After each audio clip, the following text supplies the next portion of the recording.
बहुत स्वागत। आप देख रहे हैं कहानी कुर्सी की। हम यहाँ मौजूद हैं विजय चौक पर। महाराष्ट्र में आज देवेंद्र फडणवीस मुख्यमंत्री पद की शपथ लेने जा रहे हैं और जैसा कि अजीत पवार ने प्रेस कॉन्फ्रेंस में कहा था कि मैं तो बन रहा हूं मुख्यमंत्री, ये अपना बताएंगे बाद में एकनाथ शिंदे जी। औपचारिक तौर पर उन्होंने अभी तक कुछ नहीं बताया, लेकिन ये मान के चला जा रहा है कि वो भी आज उप मुख्यमंत्री बनेंगे। उनके विधायक कह रहे हैं हमारा बड़ा दबाव है, हम भी चाहते हैं कि वो बने। वो हैं तो हम हैं, इसलिए उनको तो सरकार में शामिल होना ही चाहिए। तो इसको हम कह रहे हैं सस्पेंस की ओवरडोज। जाहिर मतलब सच में ओवर ही हो गया है जितना वहां पर रहस्यमय इस पूरे शपथ ग्रहण को बना दिया एकनाथ शिंदे ने। इसके अलावा आपको जरा वहां का कुछ तस्वीरें भी दिखा देते हैं आजाद मैदान की, जहां पर 5:30 बजे ये ओथ सेरेमनी होने जा रही है। बीजेपी के तमाम बड़े नेता वहां पर पहुंच रहे हैं। यूपी से मुख्यमंत्री, उप मुख्यमंत्री सब पहुंचेंगे। उप मुख्यमंत्री केशव प्रसाद मौर्य, ब्रजेश पाठक वहां पर पहुंच गए। इनके अलावा महाराष्ट्र में अच्छी ये परिपाटी है कि सभी पार्टियों के नेताओं को बुलाया जाता है इस समारोह में। तो इसलिए आज शरद पवार को भी बुलाया गया, न्योता उद्धव ठाकरे को भी गया, भले कितनी कड़वाहट क्यों नहीं पैदा हो गई हो उनकी और बीजेपी के बीच में। राज ठाकरे को भी आमंत्रित किया गया है, वो भी चुनाव लड़े थे। लेकिन अभी तक जो पता चल रहा है कि वो उनमें से कोई भी नहीं आ रहा है शपथ समारोह में। उसमें शरद पवार साहब की वजह बताई गई कि वो दिल्ली में है, संसद का सत्र चल रहा है, इसलिए वो नहीं आ पा रहे हैं। उद्धव ठाकरे ने भी आने से मना कर दिया है क्योंकि अब उनके और बीजेपी के बीच में खटास भी काफी ज्यादा है। लेकिन पिछली बार भी वैसे नहीं गए थे जब उद्धव ठाकरे उस तरफ चले गए थे। उस वक्त जो शपथ ग्रहण उद्धव ठाकरे का हुआ था उसमें फडणवीस साहब भी नहीं गए थे, लेकिन वो कुछ माहौल वैसा था। देवेंद्र फडणवीस नहीं गए थे, लेकिन देवेंद्र फडणवीस ने अपने प्रतिनिधियों को भेजा था भारतीय जनता पार्टी की तरफ से, शपथ ग्रहण करने गए थे। देखिए, मुझे लग रहा है कि इसमें शरद पवार को जाना चाहिए था शपथ ग्रहण के अंदर। चुनाव हो गए, सरकार अब बन गई है। खुद फोन किया देवेंद्र फडणवीस ने। देवेंद्र फडणवीस ने हमेशा फोन किया। 2014 में जब उनको तब भी उन्होंने व्यक्तिगत रूप से शरद पवार को फोन किया था। घर गए थे शरद पवार को कि मुख्यमंत्री के शपथ ग्रहण में आप आइए। तो मुझे लग रहा है कि शरद पवार को जाना चाहिए। ये बहाना बना देना कि पार्लियामेंट का सत्र चल रहा है, पार्लियामेंट कैसा चला रहा है विपक्ष सब जानते हैं इसके अंदर, तो उससे बेहतर होता कि वो चले जाते या अपनी बेटी सुप्रिया सुले को भेज देते कि मैं नहीं आ पा रहा हूं, मैं बेटी को शपथ ग्रहण में भेजता हूं। उद्धव ठाकरे तो वैसे भी मुंबई में है, तो उन्हें वहां चला जाना चाहिए था। ये देवेंद्र फडणवीस का बड़प्पन और भारतीय जनता पार्टी का, और महाराष्ट्र में परिपाटी रही है। राज ठाकरे तो भारतीय जनता पार्टी के साथ लोकसभा चुनाव में राज ठाकरे ने तो भारतीय जनता पार्टी का समर्थन किया था। हालांकि राज ठाकरे को इस बात की नाराजगी होगी कि उनका बेटा जब माइम से चुनाव लड़ा तो एकनाथ शिंदे ने अपने उम्मीदवार को विड्रॉ नहीं किया, जिससे उनका बेटा चुनाव हार गया, तो इसके कारण वो शायद शपथ ग्रहण में शामिल नहीं हो रहे होंगे। मुझे लग रहा है सभी नाराजगी इस समय छोड़ देना चाहिए शपथ ग्रहण में, क्योंकि राज्य सरकार बनने जा रही है। सबकी इच्छा होती है कि सरकार बने, प्रदेश का विकास हो, तो उसमें आप शपथ ग्रहण में तो जा सकते हैं बधाई देने के लिए। हो सकता है शाम को उसमें से कोई 1-2 नेता पहुंचे या उनका कोई प्रतिनिधि पहुंचे। अभी 3 घंटे बाकी, अब 2 बज चुके हैं, सिर्फ 3 घंटे बाद शपथ ग्रहण शुरू होने वाला है। और अभी तक एकनाथ शिंदे की तरफ से कोई बयान नहीं आया, कोई एक्स पर उन्होंने पोस्ट नहीं किया है, किसी उनके सांसद का या किसी बड़े विधायक का फोन मैसेज नहीं है कि एकनाथ शिंदे जाने वाले हैं। और उनके घर पर भी कोई बहुत बड़ी हलचल नहीं हो रही है इस चीज को लेकर। तो इस बात की अब संभावना लग रही है कि क्या वो करेंगे, क्या दिल्ली से कोई फोन जाएगा उनको कि अमित शाह उनको फोन करते हैं, या देवेंद्र फडणवीस फिर उनसे फोन पर बात करके उनको मनाने की कोशिश करते हैं। मुझे अभी भी लग रहा है कि शाम को एकनाथ शिंदे शपथ ग्रहण करेंगे, क्योंकि अगर आज एकनाथ शिंदे शपथ ग्रहण करने नहीं जाते तो ये तय मानिएगा कि फिर भारतीय जनता पार्टी और शिवसेना के बीच संबंधों में जो इतना दुराव आएगा कि उसे पाटने में एकनाथ शिंदे के लिए बहुत आसान नहीं होगा। भारतीय जनता पार्टी भी इस बात को बहुत आसानी से नहीं लेगी, क्योंकि ये प्रधानमंत्री मोदी का अपमान भी माना जाएगा कि देश का प्रधानमंत्री जो शपथ ग्रहण समारोह में आ रहा है, अब वहां पर शपथ ग्रहण में शामिल नहीं हो रहे हो। पब्लिकली ना बताया हो, जैसा आपने कहा, कहीं पोस्ट नहीं किया, लेकिन कन्वेड होगा वो पार्टी लीडरशिप में, या जो अपने नेता है उसमें तो कन्वेड होता है। जरूरी नहीं है कि एक्स पर बार बार पोस्ट किया जाए कि बन रहा है, क्योंकि अजीत पवार साहब ने भी नहीं किया पोस्ट, तो वो सब तो बोल ही चुके, लेकिन बोल चुके। ठीक है कि आप लोग महाराष्ट्र की परिपाटी को ठीक से याद नहीं कर रहे हैं। वहां अंतिम समय पे ही कुर्सी लगती है दूसरे उप मुख्यमंत्री की। पिछली बार भी देवेंद्र फडणवीस के लिए कुर्सी थोड़ी न लगी थी, कुर्सी तो लगी थी सिर्फ 3 ही। राज्यपाल को रहना था, 2 मुख्यमंत्री और उप मुख्यमंत्री, लेकिन अंत में देवेंद्र फडणवीस की कुर्सी लगी, तो लग जाएगी। इसमें कौन सी एक बढ़िया कुर्सी अलग से रखी हुई, थोड़ा ऊंची वाली। भाई सचिन चौधरी जुड़ गए हमारे सहयोगी मुंबई से। सचिन, एकनाथ शिंदे की चर्चा खत्म ही होकर नहीं दे रही है कि भाई अब ये चर्चा की, अभी उन्होंने पब्लिकली कुछ अनाउंसमेंट नहीं किया, उनकी पार्टी ने भी कुछ बताया नहीं है, क्या चल रहा है? अब तो 3.5 घंटे का वक्त बाकी है शपथ में। देखिए ऑफिशियली उनके नेता ये मान्य नहीं कर रहे हैं और ये सिर्फ कह रहे कि एकनाथ शिंदे जो है शपथ लेंगे, थोड़ी देर में इसकी घोषणा कर दी जाएगी। लेकिन जो पुख्ता सूत्र है ये कह रहे हैं कि एकनाथ शिंदे आज डिप्टी सीएम की शपथ लेंगे। जो देवेंद्र फडणवीस है वो मुख्यमंत्री पद की, अजित पवार उप मुख्यमंत्री पद की और एकनाथ शिंदे भी जो उप मुख्यमंत्री पद की शपथ ले लेंगे।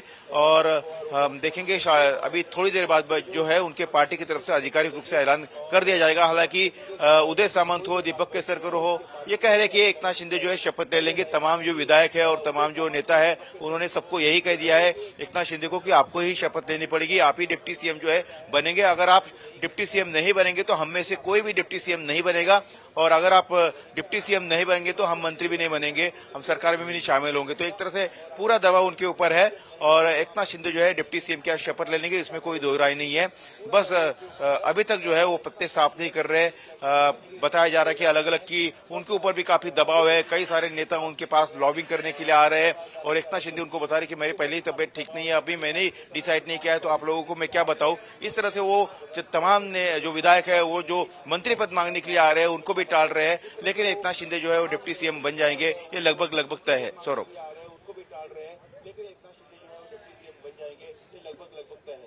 अब शरद पवार, उद्धव ठाकरे, राज ठाकरे सबको आज न्योता दिया गया आने के लिए।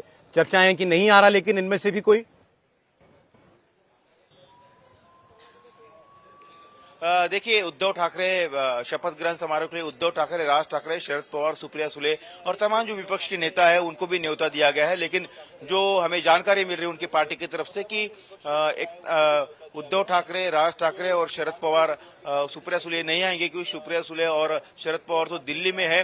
हालांकि देवेंद्र फडणवीस ने खुद शरद पवार को फोन भी किया था और न्योता भी दिया है कि वो खुद शाम के वक्त वो शामिल रहे, क्योंकि 2019 में जब उद्धव ठाकरे का शपथ ग्रहण समारोह होता तब देवेंद्र फडणवीस इतने विरोध के बावजूद, इतने टकराव के बावजूद भी उस शपथ ग्रहण समारोह में शिवाजी पार्क में मौजूद थे। तो उनको भी उम्मीद है, उन्हें भी न्योता दिया है खुले दिल से। एक मैच्योर पॉलिटिशियन है देवेंद्र फडणवीस, उस तरह से वो चाहते कि तमाम जो विपक्ष के नेता है वो आए। लेकिन जो हमें उनके पार्टी के सूत्रों से जानकारी मिल रही है कि उद्धव ठाकरे, राज ठाकरे ये दोनों जो है आज शाम को नहीं मौजूद रहेंगे मंच पर।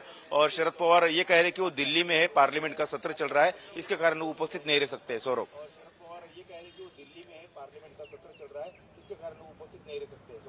हर्षवर्धन जी, आना चाहिए था सबको। देखिए 100% आना चाहिए। और राजनीति में न तो कोई किसी का स्थायी दोस्त होता है न दुश्मन होता है।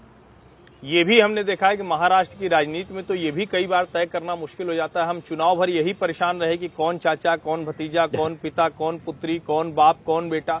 फिर भी अगर नहीं आ रहे हैं तो ये बिल्कुल ठीक नहीं है। और यहाँ एक बात मैं और कहूंगा, चलिए उद्धव ठाकरे और शरद पवार की अपनी क्या कहेंगे कि उसको थोड़ा कड़वाहट है, थोड़ा उनको तीखापन है।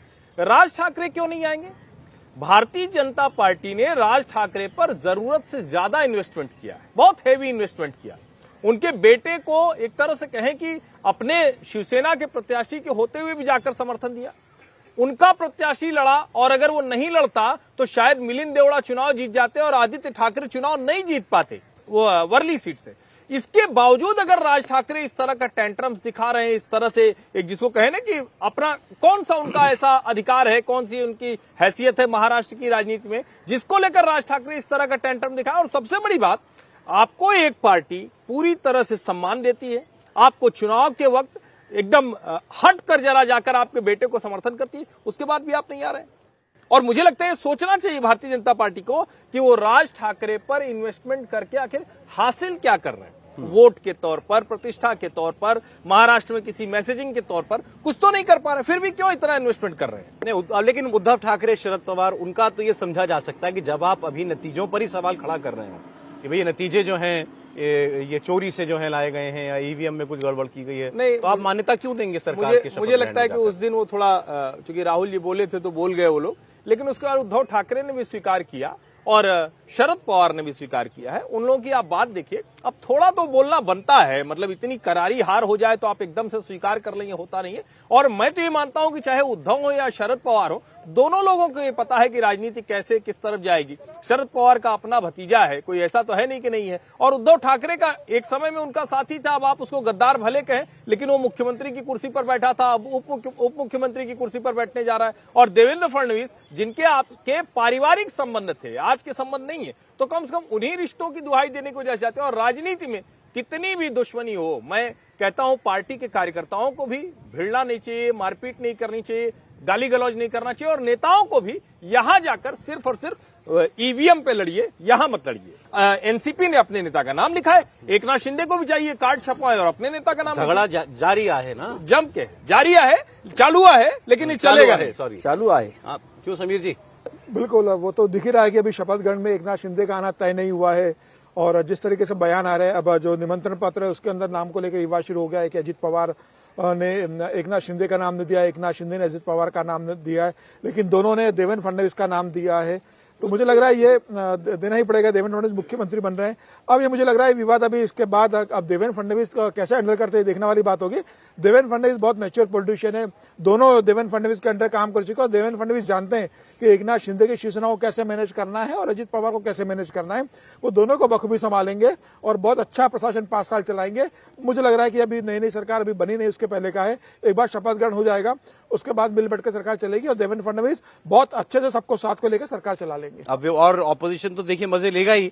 अब वो कांग्रेस पार्टी की सीनियर मैडम प्रवक्ता ने एक ट्वीट किया है और उन्होंने लिखा है, एकनाथ शिंदे इस क्रम में लेटेस्ट हैं। इससे पहले महाराष्ट्र में शिवसेना पुरानी वाली, पंजाब में शिरोमणि अकाली दल, हरियाणा में दुष्यंत चौटाला, आंध्र प्रदेश में जगन रेड्डी, ओडिशा में नवीन पटनायक, तमिलनाडु में एआईएडीएमके, नीतीश कुमार और चंद्रबाबू नायडू पर खतरा मंडरा रहा है। बीजेपी सबसे पहले अपने साथ वालों को निगलती है, ये लिखा है उसमें। क्रम में सबसे नए हैं, सबसे नए एकनाथ शिंदे। वो उनका पॉलिटिकल जो तंज है वो किसी हद तक ठीक भी है। निगलती क्या, वो तो सब पार्टी, अब आज एकनाथ शिंदे यदि नहीं शामिल होंगे तो पार्टी तो अपने आप टूटने के कगार पर, रास्ते पर चली ही जाएगी ना। इसमें भारतीय जनता बात वहां पार्टी तक जाएगी, बात वहां तक जाएगी। और आज शिंदे साहब नहीं कर रहे, तो जैसे आप कह रहे थे कि हम पिछले 1 महीने से कहानी कुर्सी की में महाराष्ट्र का जिक्र करें, तो अगले 1 महीने और करना पड़ेगा आपको जिक्र, यदि शिंदे साहब आज शामिल नहीं होते। लेकिन ठीक है। और इसमें फिर से मैं वही बात कहूंगा जिसको हम लोग नहीं मानते, कि पार्टी की जो सेंट्रल लीडरशिप है वो ये समझती रही कि शिंदे साहब को एवं ही देख लेंगे। वो यहाँ पर बार बार नजर आ रहा है कि वो शिंदे साहब उस तरह के हार्ड नट है कि उनको ये कह देने से कि देख लेंगे हो जाएगा, वो नहीं है। वो ये बार बार दिखा रहे हैं। वैसे एक और बात बताऊं, हम लोग बहुत जिक्र करते हैं कि शिंदे साहब को भी फूफा जी कह रहे हैं और लोगों को भी कह रहे हैं। फूफा जी बहुत होते हैं बारातों में, लेकिन फूफा जी से कोई शादी रुकी नहीं है आज तक। फूफा जी की नाराजगी की वजह से शादी कोई रुकती नहीं है, ये ध्यान हमेशा फूफा जी को रखना चाहिए। और फूफा शादी में जाता भी है ही, जाता भी है। ठीक है।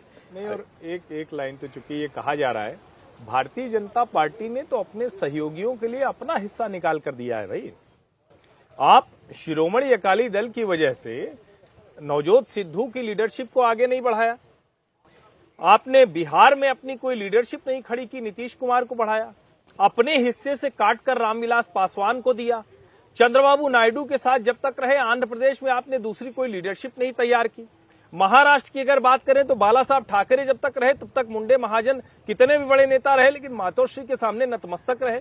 अभी भी आप जब पार्टी लेकर आते हैं तो आपको मुख्यमंत्री बना दिया, आधे से कम विधायक होने के बावजूद। और जब आप चुनाव के समय सीटों का बंटवारा कर रहे थे तब तो आपने सीटें तो बढ़ा कर ली थी, उसके हिसाब से क्या आपकी परफॉर्मेंस हुई क्या?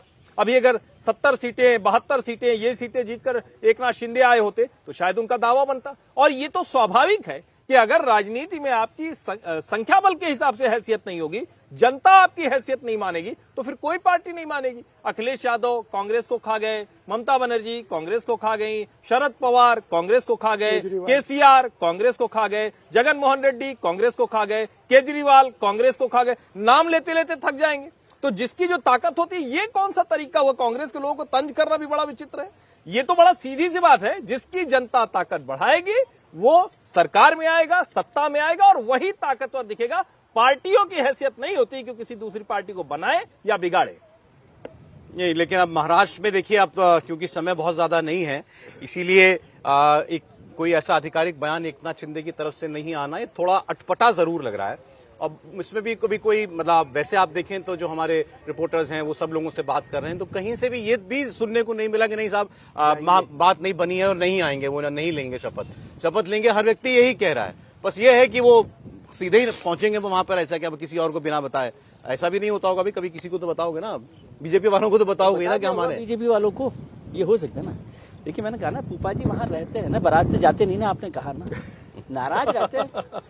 अब थोड़ी देर नाराज भी रहने दीजिए, कोई बात नहीं ना, उसका भी एक अलग वो होता है। थोड़ी देर थोड़ा जनवास से थोड़ा उधर चले जाते हैं, फिर आ फिर जाते हैं कि अच्छा चलो ठीक है। समीर जी बार बार एक बात कह रहे हैं लेकिन कई दिनों से कि देवेंद्र फडणवीस भूलते नहीं है। बिल्कुल, ये देवेंद्र फडणवीस सब ध्यान रखते हैं और एकनाथ शिंदे को यही डर है कि जो 2.5 साल उन्होंने किया है वो भूल गए थे कि भाई देवेंद्र फडणवीस ने कहा था मेरा पानी उतरते देख मेरे किनारे घर मत बसा लेना, मैं समंदर हूँ लौट कर जरूर आऊंगा। वो उन्होंने उद्धव के लिए कहा था और उसका असर तो मुझे लगता है एकनाथ शिंदे को भी ध्यान रखना चाहिए था कि आज वो डेप्यूटी बने हैं, ये वापस मुख्यमंत्री बन सकते हैं। एकनाथ शिंदे भूल गए कि देवेंद्र फडणवीस शायद अब डेप्यूटी रहेंगे हमेशा, मैं हमेशा मुख्यमंत्री रहूंगा। घर तो बीजेपी ने ही दिया था ना, उस वक्त ये थोड़ी बताया था किराए का है। बिल्कुल ठीक है, लेकिन अब देवेंद्र फडणवीस को फिर मिल गया है तो अब एकनाथ शिंदे को पता है कि सरकार के अंदर देवेंद्र फडणवीस जो 5 साल चले हैं, उन्होंने देवेंद्र फडणवीस की वर्किंग देखी है कि देवेंद्र फडणवीस किस तरह के मुख्यमंत्री रहे। सबको साथ लेकर चलते हैं लेकिन आखिरी में करते वही है जो उन्हें ठीक लगता है, उसमें बहुत दबाव में वो काम करते नहीं है। तो एकनाथ शिंदे की परेशानी है कि वो देवेंद्र को नहीं दबा पाएंगे। और देखिए अब जिस तरीके से विभागों लेकर वो दबाव बनाने की कोशिश कर रहे हैं, देवेंद्र फडणवीस पर भी किसी तरह का दबाव दिख नहीं रहा और जिस सहजता के साथ सबको साथ लेकर चल रहे हैं। कल पत्रकार वार्ता में जिस तरीके से उन्होंने कहा, कल जब विधायक दल की बैठक हुई, जिस विधायक दल की बैठक में देवेंद्र फडणवीस नेता चुने गए, उसके बाद जो उनको संबोधन हुआ, उसमें संबोधन में उन्होंने एकनाथ शिंदे को पूरा सम्मान दिया, अजित पवार का जिक्र किया, जो निर्दलीय विधायक आज चुनकर आए उन्होंने जो भारतीय जनता पार्टी को समर्थन दिया उनका उन्होंने जिक्र किया और सबका उन्होंने मान सम्मान का ध्यान रखा और कहा कि सब मिलकर सरकार चलाएंगे, कुछ हमारे मन की होगी कुछ हमारे मन की नहीं होगी। तो उन्होंने संदेश देने की कोशिश की है कि आप ये मान के मत चलो कि जो आप सब चाहते हो वो काम होगा, सबको कॉम्प्रोमाइज करना पड़ेगा और महाराष्ट्र का विकास करना है। प्रधानमंत्री मोदी ने जो कहा है कि 2047 में विकसित भारत करना है तो उसमें महाराष्ट्र बड़ी भूमिका निभाएगा। और देवेंद्र फडणवीस का यह कार्यकाल मुझे लगता है जो पहला कार्यकाल रहा था उनका 30 अक्टूबर 2014 से लेके 12 नवंबर 2019 तक का, उससे बहुत अलग और बहुत बेहतर होने वाला है क्योंकि अब 5 साल उन्होंने वो विपक्ष के नेता भी रहे, वो उप मुख्यमंत्री भी रहे, तो उनको बहुत अनुभव आया इस 5 साल के अंदर। तो मुझे लग रहा है उस अनुभव से वो और ज्यादा परिपक्व हुए कि कैसे मुझे महाराष्ट्र की सरकार को चलाना है, गठबंधन की सरकार चलाना है। 5 साल आपने कहा जो उनको मतलब पहले विपक्ष में फिर डिप्टी सीएम रहना पड़ा, बिल्कुल इससे और ज्यादा वो सीखे होंगे। बिल्कुल, उन्हें बहुत कुछ सीखने को मिला। तो मुझे लग रहा है कि वो सब अनुभव उनके इस कार्यकाल में काम में आएंगे और बहुत शानदार यह कार्यकाल वो इस बार देने वाले हैं। और जिस तरीके से प्रधानमंत्री मोदी का उनके ऊपर भरोसा है, भारतीय जनता पार्टी के कार्यकर्ताओं का और विधायकों का भरोसा है, संघ के का पूरा उनके ऊपर भरोसा है, मुझे लगता है देवेंद्र फडणवीस सबके भरोसे पे खरे उतरेंगे और महाराष्ट्र को इतना बेहतर शासन प्रशासन देंगे कि 2029 के जो अमित शाह जी ने कहा है कि 2029 में हमें अपनी दम पर सरकार बनाना है, वो 5 साल में देवेंद्र फडणवीस सुनिश्चित कर देंगे कि 2029 में भारतीय जनता पार्टी को किसी की मदद की जरूरत नहीं पड़ेगी। और उसके बाद लोकसभा चुनाव होने वाले हैं, तो लोकसभा चुनाव में तो भारतीय जनता पार्टी इस बार 9 सीटों पर आई है। तो देवेंद्र फडणवीस का टारगेट वही होगा कि 2014 में वो लेकर गए थे भारतीय जनता पार्टी को लोकसभा चुनाव में, जब वो प्रदेश अध्यक्ष थे। तो अब मुख्यमंत्री रहने के बाद वो पूरे 5 साल काम करके 2029 में प्रधानमंत्री नरेंद्र मोदी को चौथी बार प्रधानमंत्री बनाने के लिए 48 में से 40 से ज्यादा सांसद देने की काम करेंगे। शिंदे साहब को ये तो समझ ही लेना चाहिए ना, मतलब अब इस सच को स्वीकार कर लेना चाहिए कि वो 2.5 गुना नंबर में ज्यादा है देवेंद्र फडणवीस भारतीय जनता। संजय सिरसाट ने कहा ना टाइम लगता ही है, इंसान है। मैं एक घटना छोटी सी बता दूं, आपके पास 1 मिनट हो तो, कि जब 1989 के जब चुनाव चल रहे थे, वीपी सिंह और भारतीय जनता पार्टी अलग अलग चुनाव लड़ रहे थे और बहुत अच्छा रिश्ता नहीं था, लेकिन वो राजीव गांधी जी के खिलाफ, कांग्रेस के खिलाफ बोफोर्स मसले पर लड़ रहे थे। तो दिल्ली में एक प्रेस कॉन्फ्रेंस थी, दिल्ली में प्रेस कॉन्फ्रेंस हो रही थी जिसमें अटल बिहारी वाजपेयी और वीपी सिंह साथ बैठे हुए थे, और भी नेता थे लेकिन वो दोनों थे। तो मैंने ही एक सवाल किया था वाजपेयी जी से कि यदि भारतीय जनता पार्टी वीपी सिंह की पार्टी से, जनता दल से ज्यादा सीटें लेकर आती है तो क्या भारतीय जनता पार्टी का प्रधानमंत्री होगा? तो वाजपेयी जी ने कहा कि इस बारात के दूल्हा वीपी सिंह है।